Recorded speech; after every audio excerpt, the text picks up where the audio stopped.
Welcome to Compelling Topics, the only channel dedicated to the perspective of leading researchers from the Italian independent scene. Let's turn your minds on. In this video, Professor Simonetta Torresi explores an unconventional question about the origins of Paris. Starting from the traditional narrative that traces the city back to the Gallic settlement of Lutetia, she examines historical sources, architectural evidence, and cultural traditions to highlight what she considers a series of inconsistencies in the commonly accepted reconstruction. Through comparisons between Paris and the Italian city of Macerata, Torresi proposes an alternative line of inquiry, bringing together elements such as medieval documents, ancient churches, and local traditions. Her reflections do not claim to provide definitive answers, but rather aim to reopen the discussion and encourage a fresh look at historical narratives that are often taken for granted.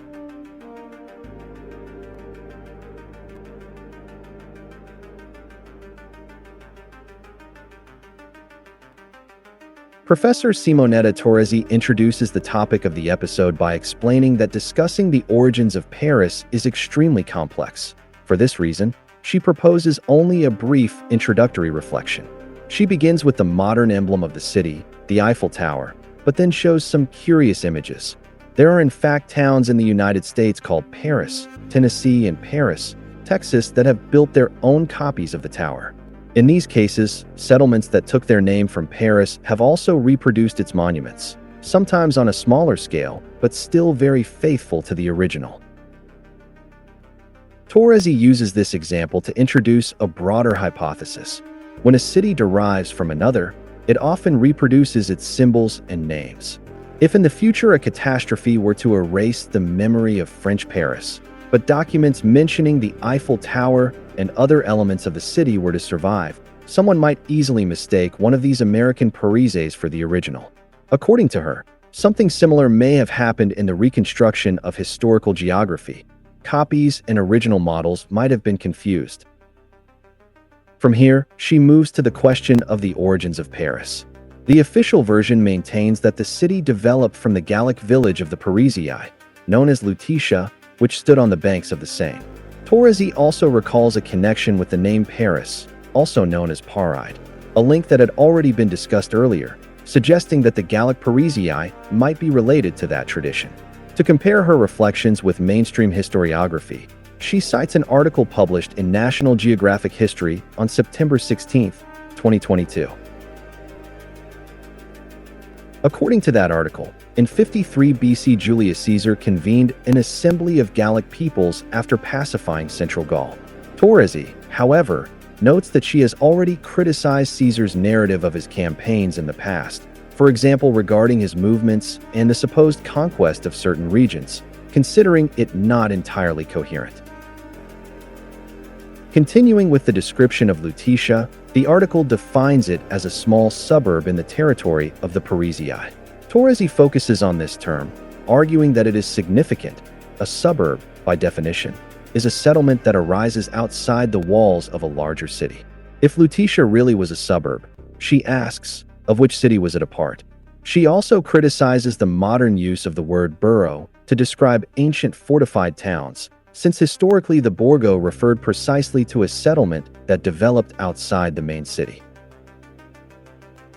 According to the traditional reconstruction, Lutetia was also known by the Latin name Lutetia Parisiorum, which the Romans themselves assigned to the settlement.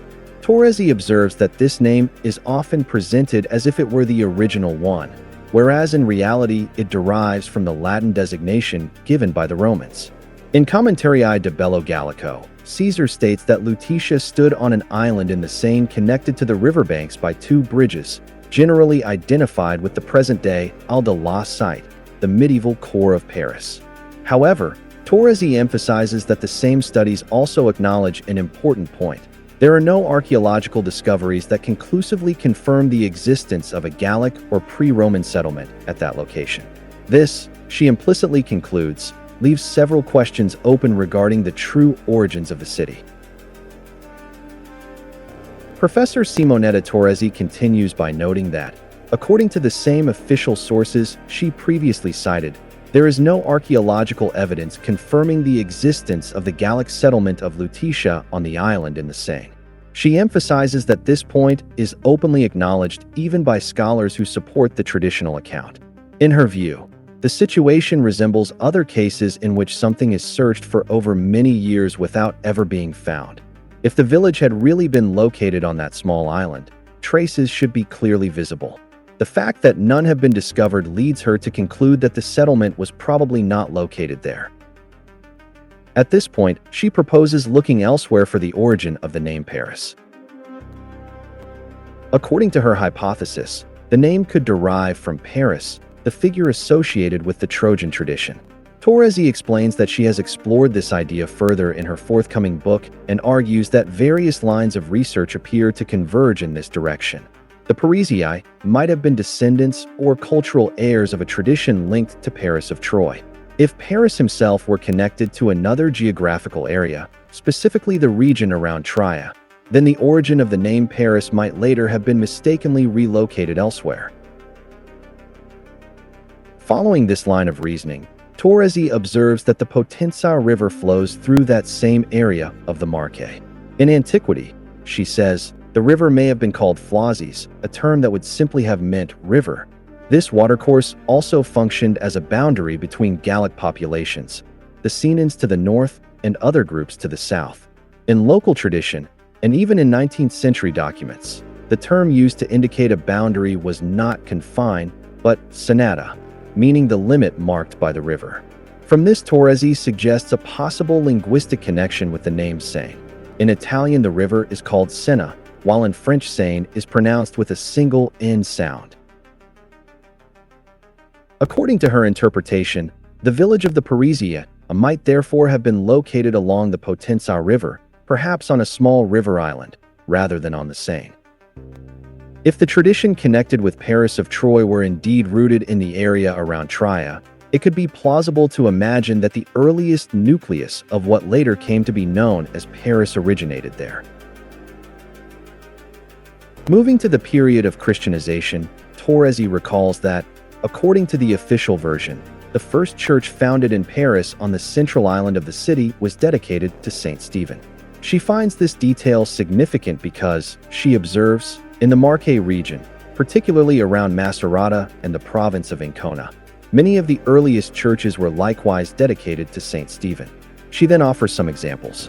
In Macerata, the first urban church is said to have been dedicated to Saint Stephen and to have stood in an area known as Contrada Isola, a name that again evokes the idea of a settlement on a small island. According to Torresi, this parallel could make a local origin more plausible than the traditional narrative placing these developments in Paris. The dedication to Saint Stephen, she continues, may also have an explanation in local religious tradition. A legend recounts that a sailor who witnessed the stoning of Saint Stephen in Palestine collected some of the stones used in the martyrdom and took them with him. While sailing in the Adriatic, he supposedly landed at Ancona, whose name may derive from the Greek ankon, meaning elbow, because the city is built on a promontory shaped like one. Among the relics was said to be the stone that struck the saint's elbow. This story would explain why the first church in Ancona was dedicated to Saint Stephen and why his cult spread throughout the region. According to Torresi, therefore, the large number of churches dedicated to Saint Stephen in the Marche has a clear historical and religious context, whereas the same dedication in Paris might be harder to explain. As further evidence of this centrality, she mentions the existence of a church called Santo Stefano Macerata that historically belonged to the Roman Catholic Archdiocese of Pisa, a detail she considers curious and indicative of ancient ecclesiastical connections. She then shows the present church of Santo Stefano in Macerata, noting that the building visible today was reconstructed in the 17th century. Behind it, however, remain older remains of the original church as well as those of the nearby Church of Santa Maria. Torresi points out that in Paris the earliest church dedicated to Saint Stephen also stood next to a church dedicated to Saint Mary, another coincidence she considers noteworthy. Within the remains of the Macerata structure, there is also said to be a fresco dated earlier than the construction traditionally attributed to the building itself. In her view, this would suggest inconsistencies in the official dating. Continuing the comparison between the two cities, Torresi turns to urban structure. To describe medieval Paris, she cites the historian Jacques Le Goff, who reported a text by the Dominican scholar Thomas of Ireland, late 10th century. In that description, Paris is compared to Athens and divided into three parts: the great city of merchants and artisans, the site, home to nobles, the royal court, and the cathedral, the university district, populated by students and colleges. According to Torresi, something similar could be found in the historical tradition of Macerata, which for many years was nicknamed the Athens of the Marche. In popular tradition, moreover, people from surrounding villages would say they were going shopping in the great city, an expression that echoes the great city described in accounts of Paris. She then mentions another element: a famous medieval manuscript, the Glossa Ordinaria, often linked to the teaching tradition of Peter Lombard and widely circulated in Paris. Torresi observes that the Mazzi Borgetti Library preserves a valuable illuminated Bible from the 12th century, which she sees as another parallel with the Parisian scholarly tradition. Finally, she addresses the subject of the university.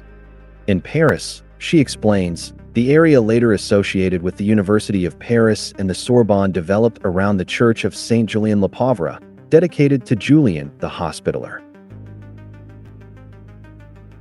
Torresi points out that in Macerata there is also a church dedicated to San Giuliano Ospedaliere, which in the past even served as the city's cathedral. The current building has been rebuilt several times, but she suggests that much older remains may lie beneath the present structure. She concludes by introducing the Parisian Church of Saint Julien le Pauvre, dedicated to the same saint, and announces that she will analyze the available information, even sources such as Wikipedia, to highlight what she considers inconsistencies in the traditional historical reconstruction. Professor Simonetta Torresi continues her analysis by referring directly to the Wikipedia page dedicated to the Parisian Church of Saint Julien le Pauvre, Saint Julien the Poor. Showing an image of the church, she immediately notes that it is described as one of the oldest churches in the city and as a building in Gothic style transitioning from Romanesque. However, after observing the structure herself, she says she cannot clearly recognize these stylistic features and therefore questions the classification. Reading the encyclopedic entry, she notes that the present church supposedly stands on the site of a much older building, already attested in the second half of the 6th century, during the reign of the Merovingian king Childeric I. This earlier structure was reportedly attached to a hospice for pilgrims where Gregory of Tours is said to have stayed. The church, moreover, would have been dedicated to three saints named Julian, including Julian the Hospitaller, whose relics were allegedly kept there. At this point, Torresi highlights what she considers a first inconsistency. In order to find the church, one must search for Saint Julian the Poor, yet the principal dedication would actually be to Julian the Hospitaller. In her view, this difference in naming is unusual, especially when compared with the church in Macerata, which is explicitly dedicated to San Giuliano Ospedaliere. Continuing through the page, it states that the present building was constructed between 1165 and 1170, supposedly modeled on the Cathedral of Notre Dame de Paris, possibly using the same craftsman. Torresi disputes this claim.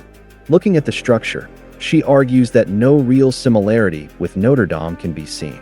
According to her, the chronology reported on Wikipedia contains further contradictions. It states that construction began in the 12th century, but that the nave was built between 1210 and 1220. In her view, this makes it unclear how long the building process actually lasted and what the real dating of the different parts of the structure might be. Another element she mentions concerns the role of the church in the cultural life of the city. The site was supposedly used for open-air lectures attended by students and scholars, and tradition claims that Dante Alighieri also took part in these gatherings around 1309, when he is said to have come there to pray. Torresi comments that Dante's presence in Paris is debated in his biographies, but she considers it possible that he did visit the city, partly because the poet demonstrated familiarity with French culture. At the same time, She recalls that during those same years Dante was also associated with important religious centers in Italy, such as Font Avellana and the Abbey of Chiaraval di Fiastra. She then introduces the topic of the fedeli in amore, loyal in love, an intellectual and spiritual circle to which Dante is believed to have belonged. According to Torresi, one of its members may have been Secco Diascoli, Francesco Stabili, who, she claims, never went to Paris. The group, she says, would have been guided by a figure connected with the Knights Templar, an order whose famous trial and condemnation historically took place in Paris. From this observation, Torresi concludes that if the members of this circle were closely connected to one another, and if some of them never left the Marche region, it might be difficult to imagine that the center of their activities was actually Paris. Instead, she suggests that a setting such as Macerata could have hosted them more easily. She then introduces a symbolic detail. The coat of arms of Macerata bears a royal crown, an element which in her view raises questions about the political role the city may have had in the past, since it is not officially known to have been the seat of a kingdom. Returning to the chronology of Saint Julien Le Pauvre, Torresi continues reading the Wikipedia entry. It states that in 1525, after a period of unrest, the building was abandoned. In 1562, the monks left it. And in 1660, the church was still being used for university lectures and meetings of craft guilds.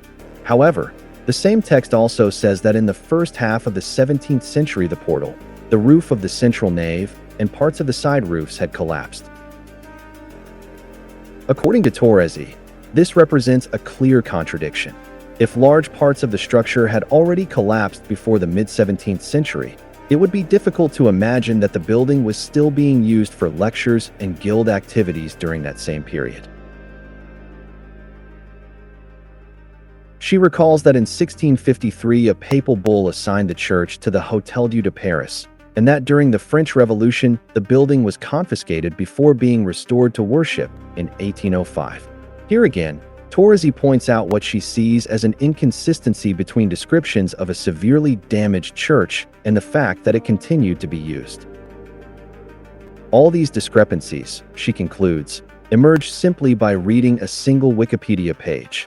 In her opinion, this illustrates how the traditional reconstruction of history may contain many contradictions, and she announces that she will present further elements which, in her view, make the question even more surprising. Simonetta Torresi continues her analysis of the Wikipedia page about the Parisian church of Saint Julien Le Pauvre, after noting that the church has been rebuilt several times, especially during the 19th century. She concludes that very little of the original structure may have survived. As she continues scrolling through the page, however, she notices a detail that she considers significant.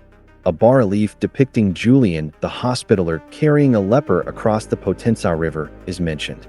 For Torresi, this element is particularly interesting because the Potenza is the river that flows through the Marche region near Macerata. From this, she suggests that even within the French tradition, there may be a reference to this geographic context.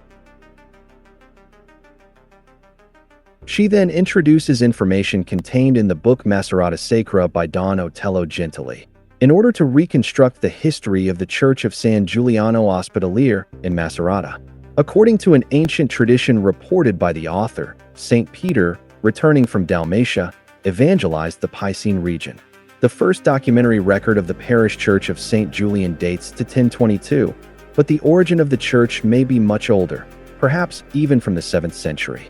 This hypothesis is supported by the discovery of a marble capital found in the cathedral's underground chambers in 1921. Torresi notes that the capital appears to her to be even older, but she also emphasizes that today its whereabouts are unknown because the diocesan museum where it was kept has been closed. Continuing the historical reconstruction, she recalls that in 1223, after the destruction of the castle of San Claudio near the Chiandi River, the statue of the saint was brought into the city. The parish church of San Giuliano must have been quite large. Between 1267 and 1268, it hosted meetings of the General Council of the city, composed of about 700 citizens. Torresi highlights this figure by comparing it with Florence, where centuries later the famous Hall of the 500 was built. In her view, the fact that Macerata could accommodate an assembly of 700 people would demonstrate the city's importance already in a very early period. The church was then consecrated in 1320, but it was later demolished and rebuilt several times. A new structure was reopened for worship in 1464, and this building also contained an altar dedicated to San Claudio with numerous relics. Later the church was demolished again and replaced by the current structure, erected at the end of the 16th century, approximately 56 meters long and 25 meters wide.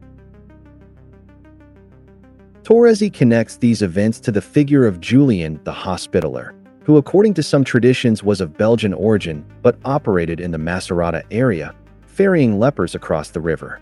The saint is also associated with a local popular custom.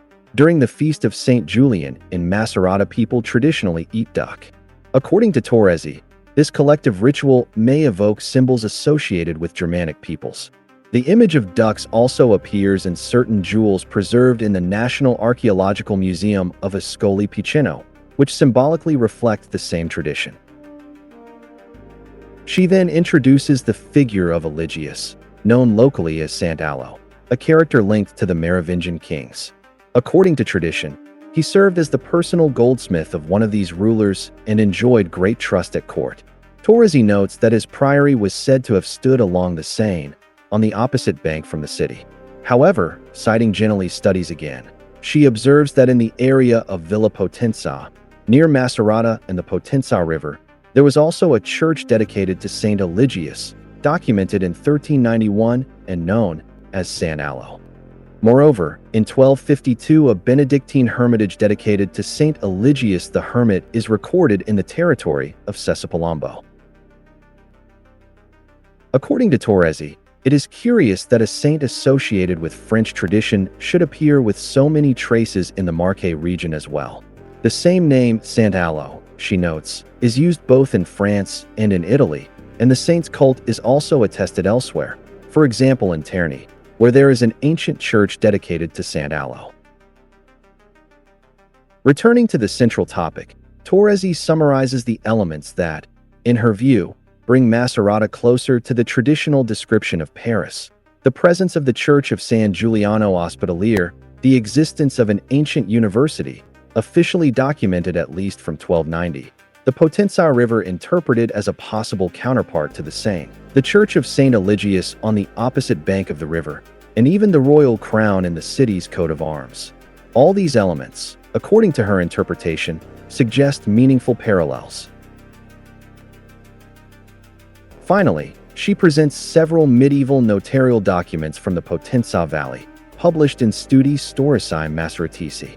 These acts, dated between the 10th and 11th centuries, show that many inhabitants of the area were of Frankish descent. In the documents, after people's names, the formula Francorum ca ad legem Salicum vivid often appears, indicating individuals who lived according to the Salic law of the Franks. For Torresi, this would indicate a strong presence of Frankish elites in the region already in the early Middle Ages. She concludes by noting that the documents mention numerous castles that have now disappeared, suggesting a past that was far richer and more complex than commonly assumed. Closing her presentation, she emphasizes that what she has offered is only a first introduction to the question of the origins of Paris. In the future, she promises, the topic could be explored further by examining additional historical figures and documents. She ends with a symbolic invitation to unity and collaboration, recalling that the name Paris, according to one interpretation discussed during the broadcast, evokes the idea of being together. Thanks for watching. Professor Simonetta Torresi leaves us with more questions than answers, inviting us to rethink history and look at the origins of Paris from a fresh perspective. See you soon in the next episode of The Very Origin of Europe, here on Compelling Topics.